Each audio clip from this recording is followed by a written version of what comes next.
وَمِنْهُمْ مَنْ يَسْتَمِعُونَ إِلَيْكَ، یہ تو وہ لوگ تھے جو بات سننا ہی پسند نہیں کر رہے تھے۔ قرآن نے کہا کچھ ان میں سے ایسے بھی ہیں مَن يَسْتَمِعُونَ إِلَيْكَ، جو صرف سنتے نہیں ہیں بلکہ کان لگا کے سن رہے ہوتے ہیں، یعنی دیکھنے کی حد تک۔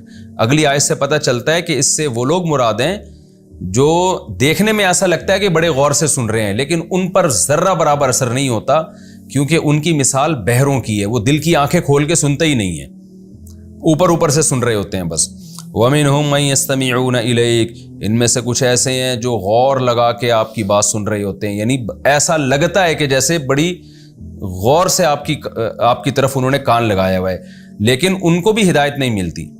تو ظاہر ہے اس سے نبی اور پریشان ہوتے تھے کہ وہ لوگ جو سن ہی نہیں رہے ان کو ہدایت نہ ملے، تو سمجھ میں آتا ہے کچھ ایسے بھی کافر ہیں جو ایسا لگتا ہے کہ یہ کان لگا کے غور سے بات سن رہے ہیں، تو ان کو ہدایت کیوں نہیں مل رہی؟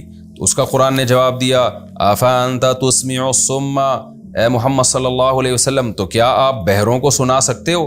بہرا جتنا بھی قریب لے آئے نا کان کو، اس کو پھر بھی سنائی نہیں دیتا۔ تو یہ دل کی آنکھوں کے لحاظ سے بہرے ہیں، یہ سنتے ہیں اوپر اوپر سے، دل میں قبول کرنے کی نیت سے یہ سنتے ہی نہیں ہیں۔ تو کیا آپ بہروں کو سنا سکتے ہیں؟ وَلَوْ كَانُوا لَا يَعْقِلُونَ، اگر وہ بہرے ایسے ہوں کہ عقل بھی نہ ان میں۔ بعض دفعہ بہرے کو آپ سناتے ہیں، سنائی نہیں دیتا، لیکن عقل سے کام لے کے نا سمجھ جاتا ہے، لپسنگ سے سمجھ جاتا ہے، اشاروں سے سمجھ جاتا ہے کہ سامنے والا کیا کہنا چاہتا ہے۔ اب اگر بہرا بھی ہے اور عقل بھی کام نہیں کر رہی تو اس بہرے کو بات سمجھانا تو ناممکن ہے۔ تو قرآن کہتا ہے یہ جو غیر مسلم، جو ہٹ دھرم قسم کے غیر مسلم ہیں، اے محمد صلی اللہ علیہ وسلم آپ ان کو ہدایت نہ ملنے سے پریشان نہ ہو، کیونکہ یہ ان کی مثال ان بہروں کی ہے جن بہروں میں عقل بھی نہیں ہے۔ تو کیا آپ بہروں کو سنا سکتے ہیں؟ وَلَوْ كَانُوا لَا يَعْقِلُونَ، جبکہ ان بہروں میں عقل بھی نہ ہو۔ وَمِنْهُمْ مَنْ يَنظُرُ إِلَيْكَ، اور ان میں سے کچھ ایسے ہیں جو آپ کو دیکھ رہے ہوتے ہیں۔ اس سے نبی یہ سمجھ بیٹھتے ہیں کہ شاید اب ان کو ہدایت مل جائے گی، مجھے بڑے غور سے دیکھ رہے ہیں۔ دیکھنے کا مطلب یہی ہے کہ جب ظاہر ہے دیکھتا ہے انسان تو سنتا بھی ہے۔ تو قرآن کہہ رہے نا نا نا نا نا افا انت تہدی العمیٰ، کیا آپ اندھوں کو سیدھا راستہ دکھا سکتے ہیں؟ کیا اندھے کو کہاں دکھایا جا سکتا ہے، ہدایت دی جا سکتی ہے کہ یہ سیدھا راستہ؟ اس کو تو نظر ہی نہیں آ رہا بیچارے کو۔ وَلَوْ كَانُوا لَا يُبْصِرُونَ، جبکہ اس اندھے میں بصیرت بھی نہ ہو۔ بعض دفعہ ایک شخص نابینا ہوتا ہے مگر اس میں اللہ نے دل کی آنکھیں ایسی اس کی کھولی ہوئی ہوتی ہیں کہ وہ بھی اشاروں سے اور کچھ اپنی چھٹی حص استعمال کر کے کچھ نہ کچھ ٹریس کر لیتا ہے کہ سامنے والا کیا دکھانا چاہ رہا ہے مجھے۔ لیکن اللہ کہتے ہیں یہ ایسے لوگ ہیں کہ ان کی بصیرت کی آنکھیں بھی بند ہو چکی ہیں، تو اس لیے ان کے دیکھنے یا ان کے سننے سے آپ متاثر نہ ہوں۔ اندھے اور بہرے ہیں، اس میں آپ کو گناہ نہیں ہوگا، یہ خود ان کے اندر یہ عیب ہے۔ نبی صلی اللہ علیہ وسلم کو یہ بھی فکر ہوتا تھا نا، فکر ہوتی تھی کہ شاید میری دعوت میں کوئی کمی ہے، میرے اخلاص میں شاید کوئی کمی نہ ہو، یا میرے جذبے میں شاید کوئی کمی ہے جس کی وجہ سے ان پر اثر ہی نہیں ہو رہا۔ تو آپ بہت ٹینشن میں آتے تھے، کیونکہ ظاہر ہے اللہ نے آپ کو آخری نبی بنایا اور آپ کے ذمہ دعوت کا عظیم کام لگایا، اور اللہ نے یہ بھی کہا وَإِن لَّمْ تَفْعَلْ فَمَا بَلَّغْتَ رِسَالَتَكَ، قرآن میں دوسرے مقام پہ آتا ہے کہ اے نبی آپ اللہ کا پیغام پہنچائیے، اگر آپ نے پہنچانے میں کمی کی تو پھر اللہ یہی سمجھے گا آپ نے رسالت کا حق ادا نہیں کیا۔ تو یہ دھمکیاں بھی قرآن میں نازل ہو چکی ہیں۔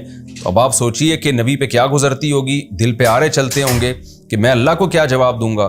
تو اس لیے اللہ اپنے حبیب صلی اللہ علیہ وسلم کو تسلیاں دیتا ہے کہ یہاں آپ کی دعوت میں کوئی کمی نہیں ہے، اصل میں سامنے جو مجمع آپ کے سامنے آ کے بیٹھ گیا ہے وہ اندھے اور بہرے ہیں، اور ایسے اندھے اور بہرے جن کی نہ بصیرت کی آنکھیں ہیں اور نہ جن کی عقل کام کر رہی ہے۔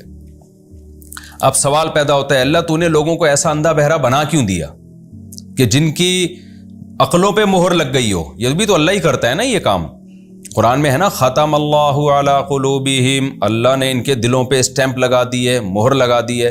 تو اے اللہ تو نے انسانوں میں ایسے انسان پیدا کیوں کیے جن میں سننے کی صلاحیت ہی ختم ہو گئی، عقل ہی ختم ہو گئی، دیکھنے کی صلاحیت ہی ختم ہو گئی؟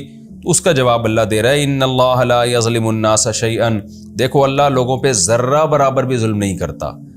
یہ جان کر زبردستی اللہ نے ایسا نہیں کیا کہ ان کے اندھا بہرا بنا دیا، وَلَكِنَّ النَّاسَ أَنفُسَهُمْ يَظْلِمُونَ، لیکن لوگ ہی اپنی جان پہ ظلم کرتے ہیں۔ کیا مطلب؟